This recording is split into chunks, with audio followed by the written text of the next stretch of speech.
Vamos chamar o Lênio Streck para conversar com a gente agora. Lênio, bom dia para você. Deixa eu já avisar aqui a nossa audiência, porque está todo mundo querendo te ouvir falar sobre essa denúncia do Tony Garcia. Chegou a hora, então. A audiência chega junto com a gente, presta bastante atenção. Vamos entender toda essa confusão aí.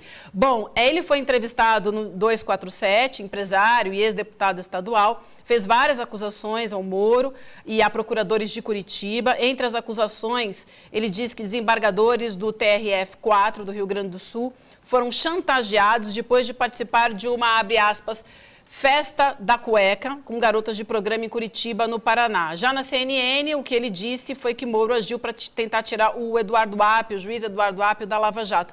Lênio, além dessas denúncias que ele fez, eu queria te pedir, por favor, rapidamente, que contextualizasse para a nossa audiência quem é o Tony Garcia, porque a gente sabe que também ele é um dos delatores da Lava Jato, até para a gente entender qual é o peso das denúncias que ele traz agora nessas duas entrevistas. Bom dia. Opa, bom dia. O Tony Garcia é o segundo delator, né? Porque o primeiro, o delator dos delatores foi o Youssef, e o segundo já lá em 2004, isso é antigo, vem o Tony Garcia.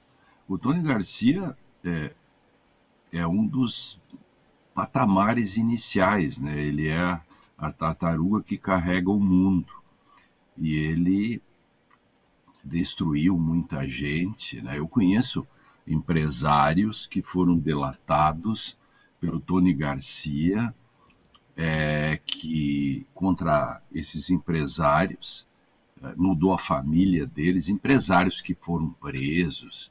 O Tony Garcia foi um tsunami, né, junto com o Youssef, dentro de Curitiba, né, e alastrou para todo o resto. Ele sabia de tudo, porque ele era um cara de confiança da Lava Jato, porque se ele é delator, as pessoas têm que entender que o delator é uma espécie de assistente de acusação. Ele é membro auxiliar da acusação, membro auxiliar da polícia, membro auxiliar da acusação, e nas circunstâncias anômalas de um certo estado de exceção que vivíamos à época, e depois que isso se estendeu até 2018, por aí, né, que é a Lava Jato, dentro de uma espécie de estado de exceção no Brasil. A Lava Jato fazia e fez o que quis, e tinha como ariete, né, um ponta de lança, o Tony Garcia. Acontece que os vilões também se atrapalham, os vilões brigam entre si. No popular, a gente diz que chama isso, né, de que as melancias vão se mexendo, e a gente pode chamar isso de processo dialético, em que as contradições acabam aparecendo. Então, Tony Garcia é o personagem que ajuda a instituir a Lava Jato, ajuda a parir a Lava Jato e tudo o que ela representou, e agora bota um pá de cal. O Tony Garcia é o cara que faz o enterro moral da Lava Jato. Não importa se é verdade ou é mentira, porque tudo isso tem que ser apurado. Não importa se a festa era da cueca, se dá para provar ou não. O que importa nisso tudo é que Tony Garcia chegou com uma pá na mão para colocar a última pá de terra no enterro disto que fez tudo isso. Porque a questão aí é simbólica. Se esse cara, Eduardo William, se esse cara foi o que fez tudo isso e ajudou a Lava Jato e diz tudo isso, vocês imaginam o que é isto, a Lava Jato. Por isso que ele faz o enterro moral. É isso que está aí, quer dizer, até quando ele fala a verdade, mente, quando mente, fala a verdade. Realmente essa figura merece um estudo, né? Claro, tem que apurar tudo, né? Agora, não sei se as instituições estão dispostas a irem até o fundo, né, para descobrir tudo, porque muda a República, né? Não, eu acho importantíssimo, bom dia, Lênio, isso que o Lênio está falando, que é o seguinte, tem muita gente que está vindo com um argumento que é o seguinte, ó, esse cara não é confiável, cuidado com esse cara. Mas maravilhoso, já foi. Mas é isso que eu tô falando, maravilhoso ver esse argumento, porque aí você fala assim, que bom, esse cara não é confiável, então vamos trazer toda a importância que ele teve lá atrás para ver uma pessoa não confiável toda a importância que teve? Então, você rebate esse argumento assim, né? Você o complementa, não necessariamente esse argumento assim, você completa ele. Aí quem fala, não, esse cara, o que ele está falando, é verdade. Pior ainda, né? Quer dizer, não tem pior. Os dois cenários são escabrosos. E não tem o terceiro cenário. Ou o cara não é confiável, e aí você deu uma importância gigante que mudou os rumos do país, em última instância, para um cara que não era confiável, ou ele é confiável e, cara, é inacreditável tudo isso que está saindo. Então não dá para tirar a relevância disso. Esse cidadão, ex-deputado, sei lá, ele era o braço direito das investigações. Sem ele, nada disso teria acontecido, ele e o CEF. Ele era o homem de confiança do Moro e da Operação Lava Jato e dos procuradores.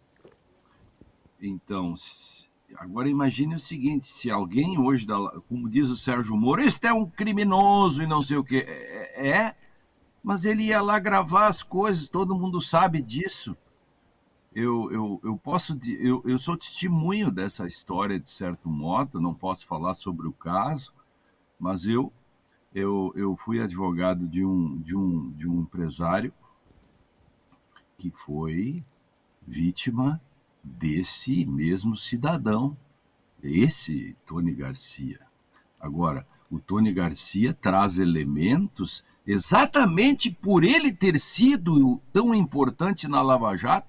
As coisas que ele está dizendo hoje têm que ser levadas em conta também, exatamente para puxar todas as penas para saber quantas galinhas, marrecos e gansos saem de cada pena que se puxa, né? Porque nunca esqueçamos, 8 de janeiro e tudo isso que nós discutimos hoje, e eu peguei o programa todo, o papel do Lira, tudo isso só existe hoje porque existiu Youssef, Tony Garcia, Moro, Operação, 8 de janeiro. Isto é um grande PowerPoint. Aliás, o Brasil é um PowerPoint, onde a flecha final está escrito extrema-direita e os danos à República. Se nós não nos dermos conta disso, nós cometeremos os mesmos erros que já foram cometidos, inclusive durante a Lava Jato. Vamos ler o livro que trata sobre a conspiração da Lava Jato para derrubar Dilma. Gente, se nós não aprendemos nada com isso, se os democratas, eu não digo nem esquerda, eu estou dizendo, se os setores legalistas, democratas, liberais do Brasil, vou deixar a esquerda fora, não aprenderam nada, e não aprendemos ou não aprenderam nada, é porque a gente está com problemas seríssimos de leitura de conjuntura. Fala, Vitor. Vai. Não, eu ia trazer aspas da entrevista dele, mas vai. Não, acho que essas denúncias do Tony são muito graves, como você falou, como o Edu falou, são gravíssimas, né? A gente precisa que o Tony traga os elementos para comprovar essas denúncias. Ontem o Cacai estava dando entrevista, o advogado Antônio Cacai, falando sobre isso, sobre a gravidade dessas denúncias. Lembrando que a gente tem o Tacla Duran também fazendo gravíssimas denúncias contra o Sérgio Moro e contra a Lava Jato. O Cacai falou ontem, Lênio, que se comprovadas as denúncias, né, se tiver materialidade, como o nosso César Calenron gosta de falar aqui, se tiver materialidade nisso que ele falou, é caso de prisão. Parece que é mais uma pá de cal na Lava Jato, né? Ela estava meio morta politicamente, o Sérgio Moro tentou revitalizar de novo esse lavajatismo agora com as denúncias em relação a esse começo de ano, mas parece que é mais uma pá de cal. As denúncias são graves a esse ponto, tipo, de colocar a gente na cadeia? Mas evidente, porque Se durante a Lava Jato bastava um telefonema para cair a casa, agora tem em termos de elementos probatórios, você tem os indícios. Quer maior indício do que um ex-delator vir falar? Em termos probatórios, não é tudo, mas é um bom começo. Por quê? Porque não é qualquer pessoa, um outsider, né, um cara de fora do sistema. Não, é o cara que conhece as entranhas do sistema. Claro que aqui tem que separar o joio do trigo. Há coisas inventadas, talvez, e há coisas que são bem consistentes, né? E some-se, aí vem todo o conjunto, né? Quando a gente fala em indícios que podem levar a condenações e provas, são os elementos objetivos. Nós temos o Tony Garcia, com todas as sístoles e diástoles do sistema, que ele fala, né? Temos o Tacla Duran, nós temos a Operação Spoofing, que agora está sendo aberta mais ainda, e vem mais ainda apurações que estão sendo feitas. Você soma tudo isso, você tem uma tempestade perfeita para reinstitucionalizar o sistema. A Lava Jato resetou o sistema todo. Nós temos que resetar, nós temos que começar de novo esse sistema para que a gente possa dizer, isto nunca mais pode acontecer desse modo. Veja aí agora, o Brasil todo sabe cada vez mais, né, quantos prejuízos, bilhões que essa gente causou, quebraram empresas, os efeitos colaterais disso tudo. Isto é de uma gravidade. Se o país quisesse fazer uma CPI, a CPI de todas as CPIs, seria esta CPI. Com certeza. CPI. Aí sim, aí nós teríamos passar a República a limpo no sentido de não moralismo e etc., essas coisas que a Lava Jato tinha, achar que nós temos uma República de virtuosos, etc. Não, vícios todos têm, nós vivemos dos vícios no sentido de que a polícia, jornalistas, jornaleiros, médicos, todas vivem das idiosincrasias da sociedade. Moralista é o sujeito que acha que, como nas fábulas das abelhas de Mandeville, as abelhas virtuosas podem governar e só que depois morrem de fome. Não é nesse sentido, apenas no sentido de que, se você constrói uma estrutura criminosa para pretensamente combater o crime, aí você cria a desinstitucionalização. Bom, 8 de janeiro é a maior prova de que estivemos a um passo do sucesso do lavajatismo. E que jandices, né? A Vivian vai falar agora, Vivian, só um destaque rapidíssimo. Essa entrevista do Cacai que eu falei foi para o Brasil 247, assim como a entrevista do Tony Garcia. E essa tese da CPI da Lava Jato, o deputado Washington Quaquá, do PT do Rio de Janeiro, já defende desde janeiro. Então seria muito importante mesmo. E o Tony falou também para a CNN, eu queria trazer aqui aspas, porque o Lenin falou para a gente agora, né, que ele era o braço direito do juiz Sérgio Moro à época, né? Então ele diz o seguinte, aqui abrindo aspas na entrevista: eu falei que eu era agente infiltrado, que eu recebia as ordens diretas do Moro, que ele pedia para eu ir sem advogado. Eu fui 40 vezes ao Ministério Público Federal, fiquei trabalhando para eles, me fizeram de funcionário, fecha aspas. E aí ele diz o seguinte também, que ainda de acordo com ele nessa entrevista, né, quando assumiu a Operação Lava Jato, Eduardo Apio teria submetido essas informações que ele traz ao STF. E aí, abre aspas de novo para a fala dele na entrevista, aí o Moro entrou em cena para logo parar, para logo abafar isso aí, para tirar o Apio, porque ele achava que o doutor Apio era a pessoa que ia dar continuidade e ia tirar esse esqueleto do armário, afirma, fecha aspas. A reportagem entrou em contato com o Moro, o que o Moro falou? Ele disse que o relato do ex-deputado é mentiroso e dissociado de qualquer amparo da realidade ou em qualquer prova, coisa que o Moro tem feito o tempo inteiro quando a gente fala de Lava Jato, né, que é desmentir. Mas acho que é bastante importante essa aspas e corroborando o que você disse, né, Helênio, ele afirma ali que, de fato, ele recebia ordens do Moro e que o Moro agiu para tentar também atrapalhar e tirar o ápio do caso da Lava Jato, que é outro tema que a gente precisa discutir também. Claro, são 3 ou 4 horas de depoimento e tudo isso que eu escutei e vi, enfim. E o que acontece aqui nessa história toda é que são tão graves e nós banalizamos, né? Nós perdemos nossa capacidade de indignação. Isso é um fato. As redes sociais, enfim, informação de mais e informação de menos. Nós nos indignamos no varejinho e nos omitimos no atacadão.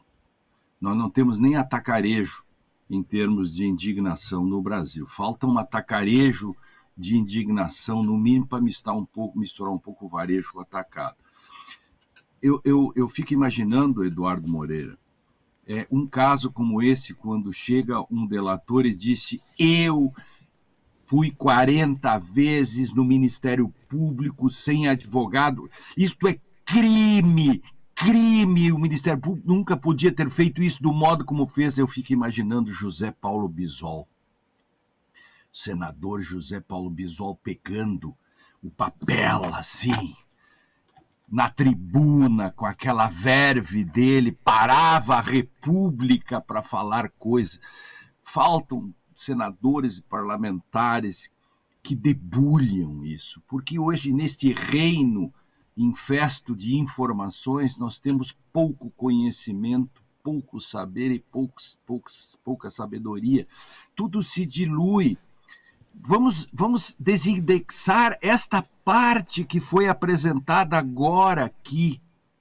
Eu fui 40 vezes, eu tinha ordens diretas, mas ontem tinha que fazer uma sessão essa no fim de semana, a Polícia Federal e o Ministério Público, e trazer esse cidadão sob juramento para falar sobre isso, para saber detalhes. A República não pode suportar um poder paralelo que se instaurou em Curitiba. Olha o modo como isso, se tem 10% de verdade. Já é um escândalo de proporções inacreditáveis, é isso aí. Você imagina a instituição encarregada de cuidar da democracia, que é o Ministério Público, um juiz que tem independência, vitalicidade, com o poder que tem. Imaginem se eles tinham em Tony Garcia, se é verdadeiro, porque aí tudo isso não é eu e nem o Eduardo, nem o William, nem nós aqui, nós não vamos. Não é nossa função. Agora, as autoridades têm tem todo um aparato para saber quantas vezes Tony foi ao Ministério Público ou apagaram esses dados e etc. Em que circunstâncias, chamar os protagonistas. Eu estou aposentado. Não, senhor, aqui é a República. Isto era um delito. Vem aqui para contar para nós outros o que aconteceu. Por quê? Porque o final desse grande PowerPoint é 8 de janeiro. Não vamos esquecer nunca. Nós temos que fazer o seguinte aqui, meus amigos. Lá na Roma Antiga, quando o general voltava da guerra e ficava todo pimpão, atravessando e acenando para a multidão, tinha o estagiário, um fâmulo, um escravo do lado, que puxava a toga dele, aquela capa de 500 em 500 jardas. Se lembras-te que és mortal.